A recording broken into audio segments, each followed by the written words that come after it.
కన్నా ఎక్కువ ఈ జిల్లా బిడ్డ మన బట్టి విక్రమార్క గారే ఇలా ఫైనాన్స్ మినిస్టర్గా ఉన్నాడు. ఎన్ని అబద్ధాలు చెప్తుండండి ఆయన అసెంబ్లీ సాక్షిగా. 18 నెలల్లో 1,60,000 కోట్ల అప్పు తీసుకొచ్చిరు వాళ్ళు. మనం అడిగితే బుకాయిస్తారు. ఏం చేసిండ్రా 1,60,000 కోట్లు అంటే మా మీద కోపానికి వస్తాండి ఆయన, నా మీద టాటా మదన్న మీద. మేము చెప్పం మీకు వివరాలు, మీరు చెప్పమంటే కుదరదు కదా. ఇది ప్రజాస్వామ్యం. మీరు అందరికీ అర్థమయ్యేలాగా ఖచ్చితంగా మీరు తెచ్చిన ప్రతి రూపాయి ఎక్కడ ఖర్చు చేసిరో చెప్పాలని కూడా నేను ఈ సందర్భంగా డిమాండ్ చేస్తూ ఉన్నా. నిన్న హైదరాబాద్ సెంట్రల్ యూనివర్సిటీ భూములు 150 బుల్డోజర్లు పెట్టి క్లీన్ చేసి 40,000 కోట్ల భూముల్ని 10,000 కోట్లకి కుదవబెట్టిరు ప్రైవేట్ బ్యాంక్ కోడ్ దగ్గర. కుదవబెట్టి ఆ 10,000 కోట్లు ఏం చేసిరాయా అంటే రైతు బంద్ చేసినామంటారు, రైతు రుణమాఫీ చేసినామంటారు. అయిందా అన్న రైతులకు రుణమాఫీ? 60% మందికి గాలే. వచ్చిందా అందరికీ రైతు భరోసా? 50% మందికి రాలే. అంటే 10,000 కోట్లు ఏడవైనట్టు. మరి ఈ లెక్కలు అడిగేటోడెవడు? ఈ గులాబీ కండువా కప్పుకున్న వాళ్ళే లెక్కలు అడగాలి. మనం ఖచ్చితంగా మన పార్టీలో మనం ఆలోచన చేసుకుంటూ ఫైట్ చేసుకుంటూనే మనకన్నా ఎక్కువ కాంగ్రెస్ పార్టీని ప్రజల కోసం నిలదీయాల్సినటువంటి అవసరం ఉన్నది. ఇప్పుడు అటువంటి సందర్భం ఉన్నది. ఈ ఉమ్మడి ఖమ్మం జిల్లాలో 3 ఉన్నారు మంత్రులు. ఆ 3 మంత్రులతోని మరి 3 పైసలన్నా ఈ జిల్లాకు వచ్చినాయా ఒక్కసారి ఆలోచన చేసుకోవాలి. ఒక కొత్త రోడ్ వచ్చిందా? ఒక కొత్త ప్రాజెక్ట్ వచ్చిందా? ఏం చేస్తున్నారు? అదేవిధంగా ఇప్పటి వరకు హాస్పిటల్ బాగుండే, ఇవాళ హాస్పిటల్ పరిస్థితి ఎట్లుంది ఒక్కసారి ఆలోచించాలి. ఇదివరకు హాస్టళ్ళు బాగుండే, ఇప్పుడు హాస్టళ్ళ పరిస్థితి ఎట్లుంది ఒక్కసారి ఆలోచన చేసుకోవాలి. ఇదివరకు మనం ఏదైతే పెన్షన్ ఇచ్చినామో మళ్ళీ అదే పెన్షన్ వాళ్ళు ఇస్తున్నారు. రూపాయి పెంచింది లేదు, పెట్టింది లేదు. కొత్త పథకం ఇస్తామన్నారు, రైతు భరోసా, ఇది ఆత్మీయ కూలీ పథకం ఇస్తామని చెప్పిండ్రు. ఇదే ఖమ్మం జిల్లా, ఉమ్మడి ఖమ్మం జిల్లా మీకు తెలవాలి కాబట్టి నేను లెక్కలు చెప్తున్నా. 2.5 లక్షల మంది రైతులు ఉంటే 4,25,000 మంది రైతు కూలీలు ఉన్నారు. మరి వాళ్ళు ఇస్తామన్నటువంటి భరోసా పథకం ఎంతమందికి ఇచ్చిరని చెప్పి నేను ఇవాళ పొంగులేటి శ్రీనివాసరెడ్డి గారిని, బట్టి విక్రమార్క గారిని, తుమ్మల నాగేశ్వరరావు గారిని చాలా డైరెక్ట్గా మర్యాదపూర్వకంగా అడుగుతా ఉన్నా. మీరు ఇస్తామన్న భరోసా పథకం, కూలీ భరోసా పథకం మీ జిల్లాలోనే మీరు ఎంతమందికి ఇచ్చిండ్రు?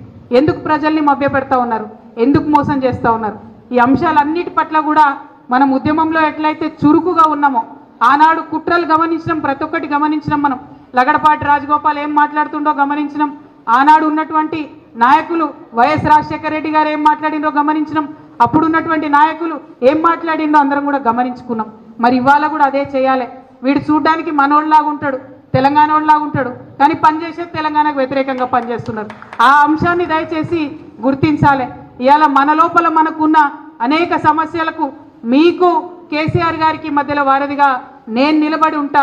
నేను మిమ్మల్ని ఏది అవసరం ఉంటే అది సార్ దగ్గరికి మీ సమస్య నేను తీసుకుపోయి చూపిస్తా. మనం చాలా బలమైనటువంటి పార్టీ, ఇంకా బలంగా ఎదుగుదాం. ప్రపంచంలో మనల్ని ఎవరు ఎదిరించలేనంత బలంగా ఎదుగుదాం. కానీ అట్ ద సేమ్ టైం ప్రజల్ని రక్షించుకోవాల్సినటువంటి అవసరం మనకున్నది. తెలంగాణ యొక్క అభివృద్ధిని కాపాడుకోవాల్సినటువంటి అవసరం మనకున్నది. ఆ ప్రథమ బాధ్యతను మర్చిపోవద్దని కూడా ఇక్కడ ఉండేటటువంటి నాయకులకందరికీ కూడా నేను సూచన చేస్తూ ఉన్నాను. మీ అందరికీ తెలుసు ప్రపంచం అంతా ఉంటుంది. అప్పుడైతే ఆ ఈడీ సిబిఐ మొత్తం నా ఫోన్ నంబర్ టీవీలలోనే వేసేసిరు. ప్రతి ఒక్కరి దగ్గర నా ఫోన్ నంబర్ ఉంటుంది. ఫోన్ నంబర్ లేని వాళ్ళు ఇన్స్టాగ్రామ్, ఫేస్బుక్, ట్విట్టర్ ఎట్లా అన్నా నన్ను రీచ్ కావచ్చు. మీకు ఏ సమస్య ఉన్నా తీర్చేటటువంటి బాధ్యత నేను తీసుకుంటా. కేసీఆర్ గారి దగ్గరికి మీ సమస్యను నేను వివరించి తీసుకొని వెళ్తా. మీరు నాకు ఒక వాగ్దానం చేయాలి. భద్రాచలంలో ఉప ఎన్నిక వస్తే ఎట్టి పరిస్థితులలో మళ్ళా ఇదే గులాబీ జెండా ఎగరేయాలని చెప్పి మాట మీ అందరి దగ్గర నేను తీసుకుంటా ఉన్నాను. మరి ఇక్కడికి భద్రాచలంతో నా అనుబంధం ఇప్పటిది కాదు, అనేక సంవత్సరాలది. ఆనాడు భద్రాచలంకి బతుకమ్మ చేయడానికి వచ్చినప్పుడే నరసింహమూర్తి గారి ఇంటికి కూడా నేను వెళ్ళడం జరిగింది. ఇక్కడ బతుకమ్మ రాములవారి సన్నిధిలో చేసినప్పుడు నాకు బాగా గుర్తుంది. జయశంకర్ గారు, కేసీఆర్ గారు ఇద్దరు పక్కపక్కన కూర్చొని నాకు ఫోన్ చేశారు. నీకు భద్రాచలంలో ఇంతమంది లేడీస్ ఎట్లా వచ్చినారు అసలు అని అడిగినారు. అంటే నేను చెప్పాను, లేదు ఇక్కడ చాలా చైతన్యం ఉన్నది, చాలా అద్భుతంగా పనిచేసేటటువంటి వ్యక్తులు, నాయకులు ఉన్నారు, అందుకే ఇంత మంచిగా ఇక్కడ పండగ జరుపుకుంటా ఉన్నారని చెప్పినాము. ఆ చైతన్యం ఇప్పుడు ద్విగుణీకృతమైంది. మన రాష్ట్రం వచ్చింది, మన రాష్ట్ర పండగ, మన రాష్ట్ర పద్ధతులు, మన రాష్ట్రం, మన రాష్ట్ర అభివృద్ధి అనే ఒక సోయి అందరికి కూడా ఉంది. పార్టీలో అనేక విషయాలు ఉంటాయి, చర్చించుకుంటాం, మాట్లాడుకుంటాం. కానీ ఇవాళ రేపు సెల్ ఫోన్లు వచ్చినాక అంతర్గతం ఏం లేకుండా పోయింది, మొత్తం బహిర్గతమే ఉంది. సో పార్టీ సమావేశమైనా ఏదైనా సరే మొత్తం పబ్లిక్లోనే జరుగుతుంది. ఇట్లాంటి సమావేశాలు అప్పుడప్పుడు జరగాల్సినటువంటి అవసరం ఉంది.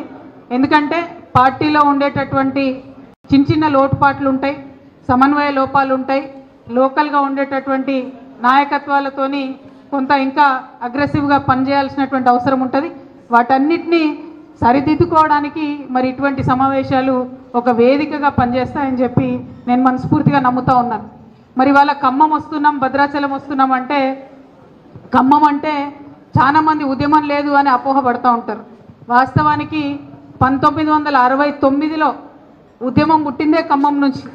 ఆనాడి హరిబాబు గారు అనేటటువంటి ఒక విద్యార్థి నాయకుడు ఖమ్మంలో నిరాహార దీక్ష కూర్చుంటే ఆ నిప్పురవ్వ ఇక్కడ ఖమ్మంలో రేగినటువంటి నిప్పురవ్వ మొత్తం తెలంగాణ అంతా దావానలంలో చుట్టుకొని 1969 తొలి దశ తెలంగాణ ఉద్యమానికి మరి బీజం పడింది. అటువంటి ఖమ్మంలో మలి దశ ఉద్యమం వచ్చేటటువంటి సందర్భంలో కొంత మనకు స్లోగా ఉన్నప్పటికీ ఏ ఒక్క నియోజకవర్గంలో ఏ ఒక్క గ్రామంలో మరి గులాబా కండువా లేదు అనేటటువంటి పరిస్థితి లేదు. కొద్దిగా ఎక్కువ కొద్దిగా తక్కువ అంతే తప్పితే ఖమ్మంలో ప్రతి ఊర్లో కేసీఆర్ గారిని చూసి ఇన్స్పైర్ అయ్యి స్ఫూర్తి పొంది అనేక మంది జెండా బట్టి పనిచేసినటువంటి వాళ్ళు ఉన్నారు. మరి అందులో ప్రధానంగా ఇప్పుడు మనం ఇక్కడ చూసినాం, అన్న నరసింహమూర్తి గారు 2002 నుండి ఉన్నటువంటి వ్యక్తి. తర్వాత అన్న ప్రబోధ్ కుమార్ గారు వచ్చినారు ఇదే భద్రాచలంలో.